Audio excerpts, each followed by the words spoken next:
अशा प्रकारे पेरणी झाल्यास 100% उगवण होते व जास्तीत जास्त उत्पादन आपल्याला मिळू शकते, याची 100% गॅरंटी.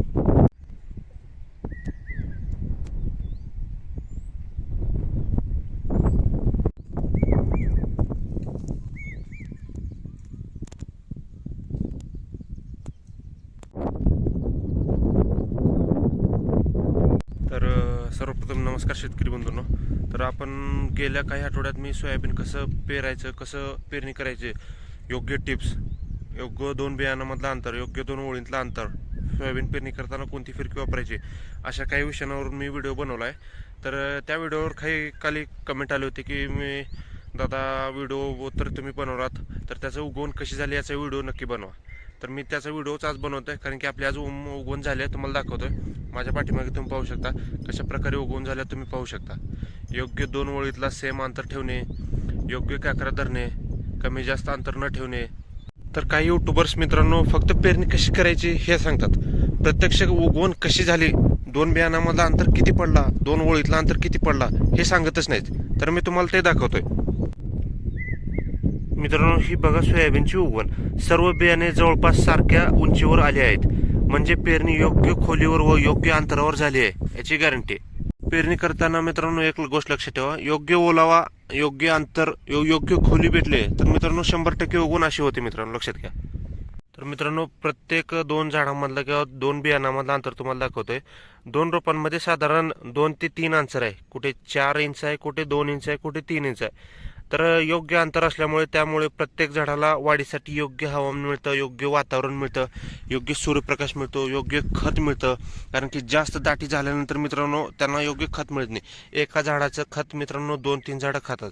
त्यामुळे सांगतोय मित्रांनो, कुठे 2 इंच आहे, कुठे 4 इंच आहे. 4 इंचाच्या पुढे नका ठेवू मित्रांनो, कारण की इथे एक बिया आहे ते उगवण झाले नाही, कारण की 100% उगवण होत नाही मित्रांनो. कुठे 99%, 98% उगवण होते, 1% कुठे कमी होतो. याचं न उगवण्याचं कारण म्हणजे ते काहीतरी किडा मुंगी खाल्ली असेल त्या बियाला, अशा प्रकारे होऊ शकतं. तर मित्रांनो 2 इंच, कुठे 3 इंच अशा प्रकारे योग्य अंतर ठेवलं तर त्याला सूर्यप्रकाश भेटतो. मेन गोष्ट, सूर्यप्रकाश भेटल्यानंतर मित्रांनो त्याला उत्पादन चांगलं मिळू शकतं. सूर्यप्रकाशामुळे आपल्याला फुलधारणा चांगली होते मित्रांनो. फुलधारणा चांगली झाल्यानंतर त्याची वाढ चांगली होते. प्रथम फुलधारणा चांगली होते.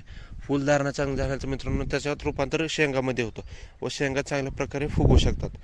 तर तुम्ही म्हणता असेल की अजून सोयाबीन लहान आहे, तर त्या शेंगावर कसा परिणाम होईल. तर मित्रांनो लहानपणापासून जर आपण सोयाबीनची चांगली वाढ चांगली सांभाळली, व्यवस्थित त्याला योग्य खत व्यवस्थापन केलं, तर मित्रांनो पुढे जाऊन आपल्याला त्याचा फायदा होतो, चांगलं उत्पादन मिळतं.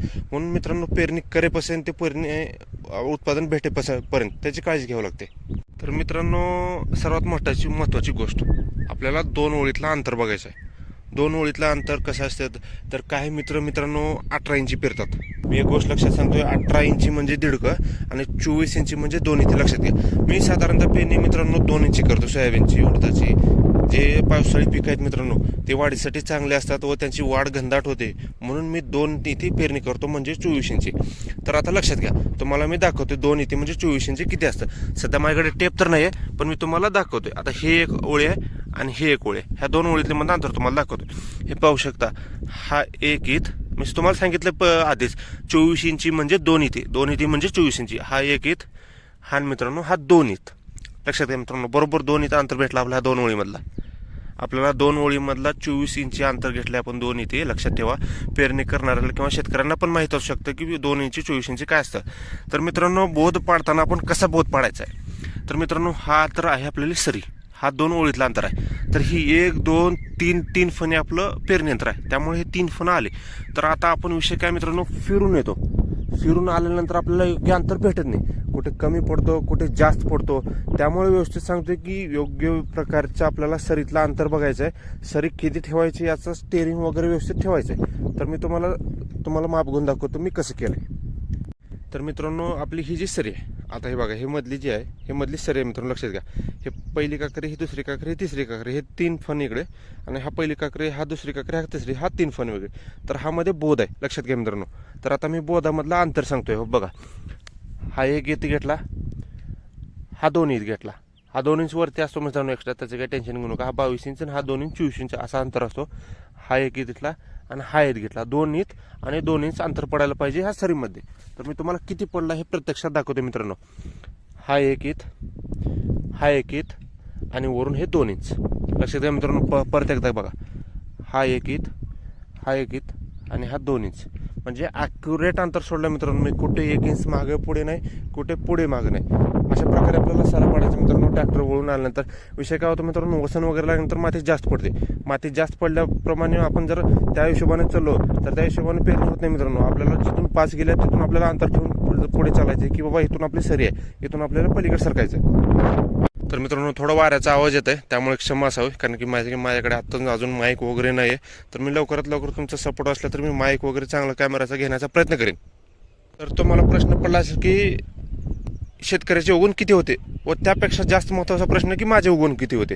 कारण की मी चांगल्या प्रकारे योग्य फिरकी वापरतो, योग्य अंतर वापरतो, योग्य ओलावा घेऊनच पेरतो. तर लोकांना प्रश्न पडतो की माझी उगवण किती असते व बाकींची उगवण किती असते. तर मित्रांनो, 100% उगवण ही कोण्या माणसाची होत नसते किंवा कोणा देवाची होत नसते. कारण की त्याचा बेस प्रक्रिया जरी केला किंवा योग्य ओलावा जरी घेतला तर मित्रांनो 100% उगवण होत नसते कोणाचीच. तर मी स्वतः सांगतोय, माझी 100% उगवण झाली नाही. 98% किंवा 97% अशी उगवण होत असते. 3% कुठेतरी मार खातं. तर मित्रांनो, ही 100% उगवण म्हणजे ही तर व्यवस्थित वापलाय. तर मी तुम्हाला सांगतो कुठं उगवलं नाही. तर तुम्ही हे पाहू शकता, हे बघा, इथं थोडी उगवण कमी झाले. लक्षात घ्या मित्रांनो, हे तुम्हाला पातळ दिसलंच असेल थोडंफार. कारण की हा बघा, हा इथे 2 मधला हा एक झाड आहे आणि हा एक झाड आहे. लक्षात घ्या मित्रांनो, यामध्ये दोन ईद बियाणे नाही मित्रांनो, पाहू शकता तुम्ही. कारण की 100% उगवण होत नसते. याचं कारण म्हणजे खाली जमिनीत योग्य त्याला ओलावा भेटला नसेल. दुसरी गोष्ट म्हणजे हे बी खोल गेलं असेल. आणि तिसरी गोष्ट म्हणजे याला बुरशी वगैरे लागली असेल किंवा किडे मुंगे खाल्ले असतील. असे काही अडथळे असतात मित्रांनो उगवण नका होण्याचे. त्यामुळे सांगतोय मित्रांनो, योग्य बीज प्रक्रिया करा, योग्य ओलाव्यात पेरा, योग्य खोलीवर पेरा मित्रांनो. तुम्हाला माझी बियाण्याची बी खोली तुम्हाला दाखवतो मी. तर मित्रांनो, तुम्ही पाहू शकता मी किती खोलीवरती बियाणे पेरले. लक्षात घ्या, इथे बियाणे तुम्हाला लक्षात आलं, हे बियाणं, ह्या बियाणे फक्त मी 2 इंच अंतर ठेवून पेरणी केलं होतं. तुम्हाला व्हिडिओमध्ये पाठीमागे तुम्ही व्हिडिओ पाहू शकता, डिस्क्रिप्शनमध्ये लिंक दिले किंवा माझ्या चॅनलवर अवेलेबल आहे. किती खोलीवर पेरणी करायची याचा व्हिडिओ बनवला होता मी. तर तुम्ही पाहू शकता मी फक्त 2 इंचावरती पेरणी केली होती. लक्षात घ्या मित्रांनो, 2 इंचावरती पेरणी केल्यामुळे अशा प्रकारे 100% उगवण होते मित्रांनो. तर त्यासाठी अशी 2 इंचावर किंवा योग्य ओलाव्यात पेरणी करा. तुम्ही पाहू शकता फक्त 2 इंचावर पेरणी केली होती. याची मुळे पण पाहू शकता तुम्ही. तुम्हाला एक सॅम्पल दाखवतो. तर हे बघा, हे जेवढं काय पांढरं दिसते तुम्हाला मित्रांनो, पांढरं, आणि जिथून वरती गुलाबी दिसते मित्रांनो, हे पांढरं आहे. हे पांढरं फक्त जमिनीत असतं आणि ह्या गुलाबीपासून हे आभाळात असतं, म्हणजे वरती आकाशात असतं, म्हणजे जमिनीच्या वर असतं. लक्षात घ्या. तर ह्या पांढरापासून आपण फक्त हे बघा, हे फक्त 2 इंच ठेवले. कारण की इथून तर हे मुळ्या फुटलेल्या असतात मित्रांनो. लक्षात घ्या, इथून तर हे खाली मुळ्या फुटलेल्या असतात त्या, पण इथून 1 इंच सोडून म्हणजे 2 इंच मित्रांनो मातीत होतं. 1 इंच तर मुळ्या फुटतात. तर काही ठिकाणी मित्रांनो, काही शेतकऱ्यांना सगळीकडे योग्य उगवण भेटत असते, पण काही कोपरे असतात, काही जागा असते तिथे गवताचं प्रमाण जास्त किंवा लोहाळ्याचं प्रमाण जास्त असतं, तिथे उगवण कमी होत असते मित्रांनो. तर मी तुम्हाला ती जागा दाखवते, कारण की माझी पण थोडी उगवण तिथे कमीच होते. कारण की ती जागाच वेगळी असते. तिथं एखादी बुरशी तर लागली असते मित्रांनो, कारण तिथे एकतरी ओलावा नसतो किंवा बी खोल जातं. याचेच कारण बघा, कारण की कुठे कुठे मित्रांनो पातळ झाले.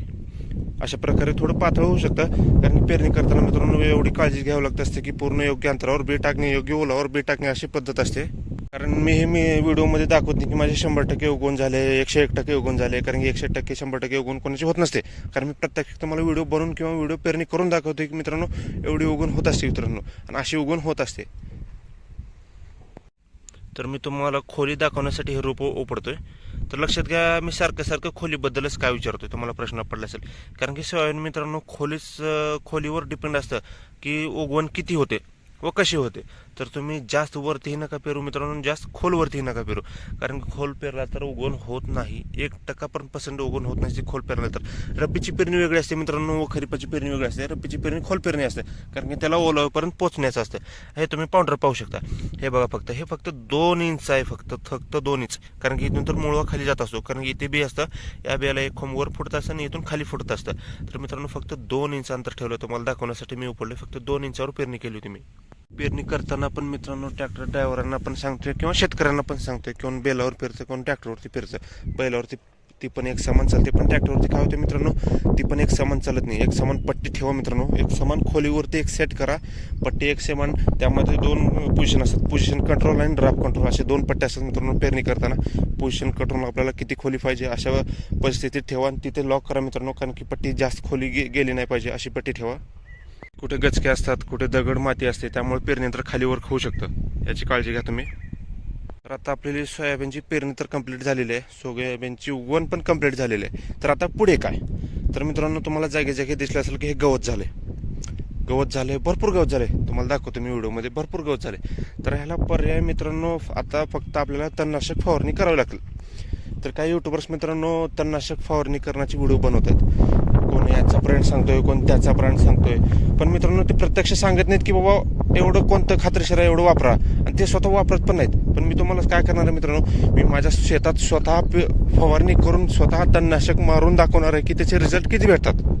तर तुम्ही पाहू शकता हे सोयाबीन, हे केना मित्रांनो बघा, भरपूर प्रकारचं गवत आलं मित्रांनो. गोलपान, लांबपान, जे तुम्ही युट्यूबवरचे व्हिडिओ पाहतात ते गोलपान, लांबपान असे भरपूर प्रकारचे गवत उगवलं आहे.